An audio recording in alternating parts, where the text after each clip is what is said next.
আল্লাহ যদি বান্দার জন্য সবচাইতে বড় কল্যাণকামী হয়, আচ্ছা এই ব্যাপারে সবাই একমত আছেন তো নাকি? আল্লাহ বান্দাকে সবচাইতে বেশি ভালোবাসে, সবচেয়ে বেশি কল্যাণ কামনা করে, এটা নিয়ে কারো কোনো ইখতিলাফ আছে? যেই মাযহাবের হন, যেই মাসলাকের হন, যেই গ্রামের হন, যেই দলের হন, যেই সার্কেলের হন, যেই ধারার হন, এতটুকু যদি বেসিক বিশ্বাস না থাকে, তাকে ইমানদার বললেও নিজে যাবে বেঈমান হয়ে, ওইটার ইমানদার বলার সুযোগ থাকবে না। তাহলে আল্লাহ যদি বান্দার সবচাইতে বড় কল্যাণকামী হয়, আজকাল নারীর মুক্তির নামে, বিভিন্ন স্বাধীনতার নামে ওরা যে আদর্শ ইউরোপ আমেরিকা থেকে ভাড়া করে এনে এই দেশে বাস্তবায়ন করতে চায়, এর দ্বারা কি আসলে নারী জাতির কল্যাণ হয় না ধান্দাবাজদের ফায়দা হয়? যেমন একটা উদাহরণ দেই, শিয়াল মুরগিকে বোঝাচ্ছে, দেখ মুরগি, আমি স্বাধীনভাবে বিচরণ করি জঙ্গলের ভেতরে, অথচ তুই ওই স্বাধীনতা ভোগ করতে পারতি, কিন্তু তোর মনিবের কারণে তোর স্বাধীনতা নষ্ট হয়েছে, তোকে পরাধীন জীবন যাপন করতে হচ্ছে। দেখ, তোর নির্দিষ্ট সময় নিয়ে লক আপ করে রাখে, জেলখানার মতো তোকে খাঁচার ভেতর ভরে রাখে। আবার কখন বের হবি এটাও তোর নিজের ইচ্ছায় না, যখন খুলবে তখন বের হতে পারবি, না খুললে এখানেই মরে পড়ে থাকবি, তোর বের হওয়া যাবে না। এমনকি সব কিছু তার মর্জির উপর। দেখ, দেহ তোর, স্বাধীনতা তোর, জীবন তোর, স্বাধীনতা তোর, কিন্তু তোর মনিব তোকে এই স্বাধীনতা দেয় না। এখন যদি এই কথাগুলো শুনে মুরগি জাতি যদি চেতে যায়, তারা যদি ক্রোধে ফেটে পড়ে আন্দোলন শুরু করে দেয়, থাকবো না কো বদ্ধ ঘরে, দেখবো এবার জগৎটাকে, মালিকদের বিরুদ্ধে আন্দোলন শুরু করে দিল, এই বদ্ধ ঘরে আর থাকবো না, শিয়াল যেভাবে স্বাধীন জীবনযাপন করে, খাটাস যেভাবে স্বাধীন জীবনযাপন করে, আমরা মুরগি জাতীয় সেভাবে স্বাধীনভাবে জীবনযাপন করব। এখন তাদের আন্দোলনে মালিক ধরেন রাগ করে বসলো, যার জন্য করি চুরি সেই বলে চোর। বেটা মুরগি, তোর জন্য কত সাধনা আমার করা লাগে, কোথাও বেড়াতে গেলেও একজন না একজনকে বাড়িতে রাখা লাগে, কারণ টাইম মতো মুরগিকে খাঁচায় ঢুকাতে হবে, লক আপ করতে হবে, কত পেরেশানি। এমনকি তোর জন্য খাবার কিনে আনতে হয়, খাবার দিতে হয়, এত কিছু করার পর তুই আমার বিরুদ্ধে আন্দোলন করলি। ভাবটা এমন যে তোরে ছেড়ে রাখলে তোর খুব লাভ হবে, আর তোরে আটকে দিলে তোর খুব লস হবে। ঠিক আছে, যা, তোরে তোর স্বাধীনতা দিয়ে দিলাম। এভাবে রাগ করে যদি মুরগিকে ছেড়ে দেয়, এতে লাভ কি শিয়ালের হবে না মুরগির হবে?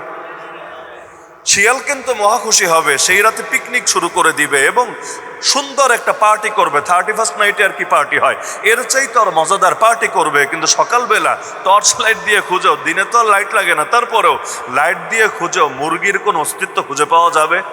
তাহলে দেখা যাচ্ছে এই জামানা এই কাজগুলো হচ্ছে। এই যে বাংলাদেশের অবলা সাদাসিধা মেয়েগুলোকে এসে বোঝানো হচ্ছে, ওরা যদি পশ্চিমাদের মতো হয়, ইউরোপিয়ানদের মতো, মার্কিনীদের মতো, তাহলে স্বাধীনতা পাবে। এই মোল্লার গোষ্ঠীর কারণে, হুজুরদের কারণে, মৌলবাদীদের কারণে ওরা পিছিয়ে আছে।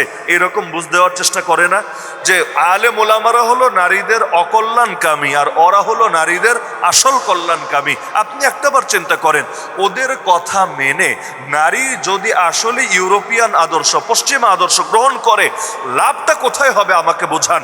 এখনো পর্যন্ত বাংলাদেশে ধর্ষণের হার অনেক কম আছে এই তুলনায় পশ্চিমা বিশ্বে, এমনকি আমেরিকা যেটাকে অনেকে রোল মডেল মনে করবে, আইকন মনে করবে, ওই আমেরিকায়ও ধর্ষণের হার বাংলাদেশের চেয়ে বহু বহু বহু গুণ বেশি আছে। কি লাভ হলো নারীদেরকে ছোট ছোট পোশাক পরিয়ে? কি লাভ হলো ফ্রি সেক্সের দেশ বানিয়ে? চাইলেই কিন্তু যৌন স্বাধীনতা ভোগ করা যায়, তারপরও দেদারসে ধর্ষণ হয়। ভাবতে পারেন, চাইলেই যে কারো সাথে শুয়ে পড়তে পারে, এমনকি কেউ বলবে না বিয়ে করলি না কেন, বিয়ে লাগবে না, লিভ টুগেদার হলেই চলবে, দুইজনের সম্মতি আছে, ব্যাস চলবে। বাংলাদেশেও এখন এগুলো কায়েমের চেষ্টা চালানো হচ্ছে। একদিকে বলে বউ নাকি স্বামীর নামে ধর্ষণ মামলা দিতে পারবে, বাহ কি মজা, বউ স্বামীর নামে ধর্ষণ মামলা দিতে পারবে, ম্যারিটাল রেপ। এখন স্বামী বেচারা যে নির্দোষ এটা আদালতে প্রমাণ করবে কিভাবে? এখন তো ডেইলি তাহলে ভিডিও করে রাখতে হবে, অথবা সাক্ষী এনে হাজির করতে হবে, তুমি দেখো আসলে তার স্বীকারোক্তি আছে। তাও আবার পুরো টাইম স্বীকারোক্তি থাকে কিনা এটাই বা নিশ্চিত হবে কিভাবে? শুরুতেও শুনতে হবে, মাঝেও শুনতে হবে, শেষেও শুনতে হবে, না হলে কখন কি হয় আল্লাহ ভালো জানে। দেখেন না, এখন মামলা হয় বৈবাহিক প্রলোভনে ধর্ষণ বা বিয়ের প্রলোভনে ধর্ষণ, শোনেন নাই মামলা? 5 বছর আকাম করেছে, তখন দুইজনই রাজি ছিল, এখন বিয়ে করে নাই, এজন্য এটা ধর্ষণ হয়ে গেছে। এতকাল ধর্ষণ ছিল না, এতকাল ছিল লিভ টুগেদার, এখন হয়ে গেছে ধর্ষণ। কেন? তারা বিয়ে করে নাই, নাউযুবিল্লাহি মিন যালিক। তো একদিকে জামাই বউর মধ্যে ধর্ষণের মামলা প্রথা এই সরকারগুলো চালু করার চেষ্টা করছে, আর আরেকদিকে জামাই বউ লাগবে না, লিভ টুগেদার, মানে দুইজন রাজি থাকলেই চলবে। এজন্য দেখবেন কোন সরকার, শুধু এই সরকারের বইলে লাভ নাই, বিগত সরকার, তার আগের সরকার, সরকার, তার আগের সরকার, তার আগের সরকার, এভাবে যত পেছনে ফিরে যান না কেন দেখবেন সরকারগুলো ধর্ষণের বিরুদ্ধে কথা বলে, জিনার বিরুদ্ধে কোনো টু শব্দ উচ্চারণ করে না। কি বিশ্বাস হয় না? ধর্ষণ খালি হুজুরদেরও বলে, হুজুর সন্ত্রাসের বিরুদ্ধে বলেন, মাদকের বিরুদ্ধে বলেন, ধর্ষণের বিরুদ্ধে বলেন। কেন রে ভাই, ইসলাম কি শুধু ধর্ষণকে নিষেধ করেছে না জিনাকেও নিষেধ করেছে? আরে বলেন না। এগুলো পার্থক্য না বুঝলে ঝামেলা আছে। যেমন মাদক, হুজুররা মাদকের বিরুদ্ধে বয়ান করলো, ভালো কথা, কিন্তু ঢাকা শহরে এই যে গুলশানে, বনানীতে, ধানমন্ডিতে মদের বার আছে, এই মদের বারগুলোকে লাইসেন্স তো হুজুররা দিয়েছে, তাই না? কি মদের বারগুলোকে লাইসেন্স হুজুররা দিয়েছে? কারা দিয়েছে? এ সরকারগুলোই তো দিয়েছে।